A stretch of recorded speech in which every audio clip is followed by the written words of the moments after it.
বিশেষ করে জেলার বিএনপি নেতৃবৃন্দ, আসসালামু আলাইকুম ওয়া রাহমাতুল্লাহি ওয়া বারাকাতুহু। প্রিয় নেতৃবৃন্দ, সময় বেশি কথা না, আমি আপনাদেরকে একটা জিনিস বলতে চাই। এই আসন কি আমরা কখন পেয়েছিলাম এই সজলপুরে? তাহলে যদি আমি বলি যে আপনাদের প্রতিবেশী অথবা আপনাদের বন্ধুরা আওয়ামী লীগ করতো বা আওয়ামী লীগ করে, ভুল বলা হবে? মানে এই অঞ্চলের মানুষজন আওয়ামী মনা, এটা কি ভুল বলা হবে?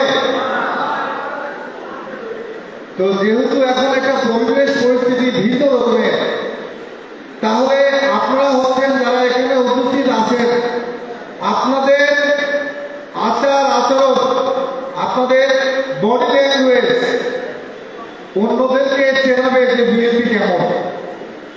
এখন আমরা যদি রাস্তাঘাট বন্ধ করে আমাদেরকে আপনারা নিয়ে আসেন, মানুষজনকে আমাদেরকে ভালো বলবে? আপনারা এখানে আমাদের মিয়াজ নুরুদ্দিন অপুকে আপনাকে আমাদেরকে চেনাবে?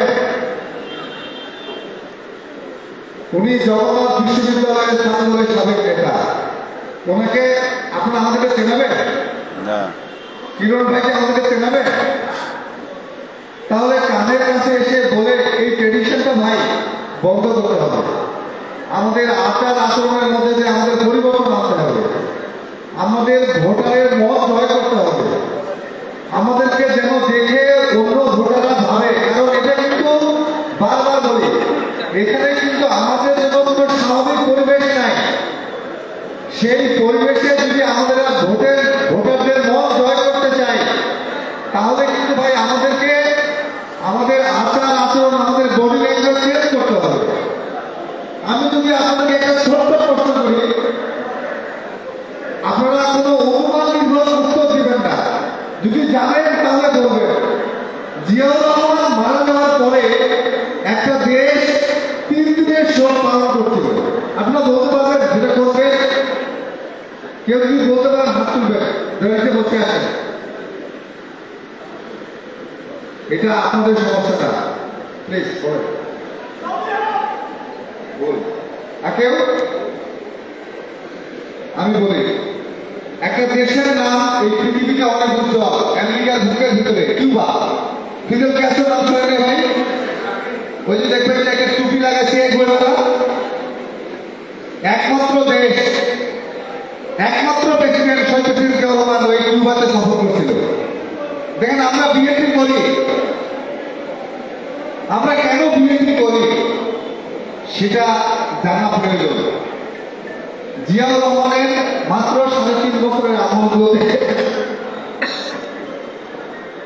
জিয়াউর রহমান এই তলাবিহীন ভূমিকে কিভাবে খাদ্য উৎপাদন দ্বিগুণ করে রপ্তানি করেছে আমাদের জানতে হবে। দেশ নেত্রী বেগম খালেদা জিয়া একটা গণতন্ত্রহীন অবস্থায় আন্দোলন সংগ্রামের মধ্য দিয়ে দেশও নেত্রী উপাধি পেয়েছে, কেন আমাদেরকে জানতে হবে।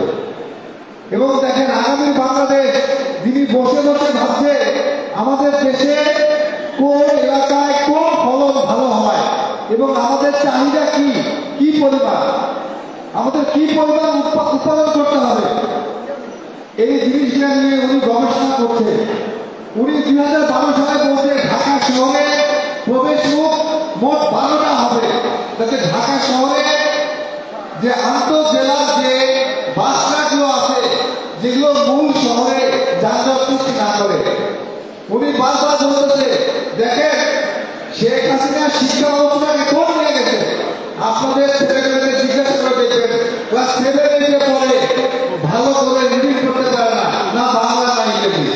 আমি কি সত্য বললাম?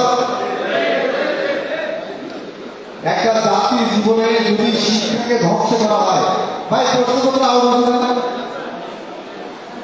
প্রশ্নপত্র পাওয়ার পরে যদি কেউ পরীক্ষা দেয়, তাহলে তার নৈতিকতা কি বৃদ্ধি পাবে? আপনাদের কাছে কয়জনের অনুরোধ যে আমরা আপনাদের দায়িত্বে আছি, আপনারা অনায়াসে আমাদেরকে ফোন করতে পারবেন, আপনারা যতবার আসবেন ততবার আসবো। কারণ আমরা জাতীয়তাবাদের আবাদ করতে চাই, আমরা বাংলাদেশি জাতীয়তাবাদের উৎপাদন বৃদ্ধি করতে চাই।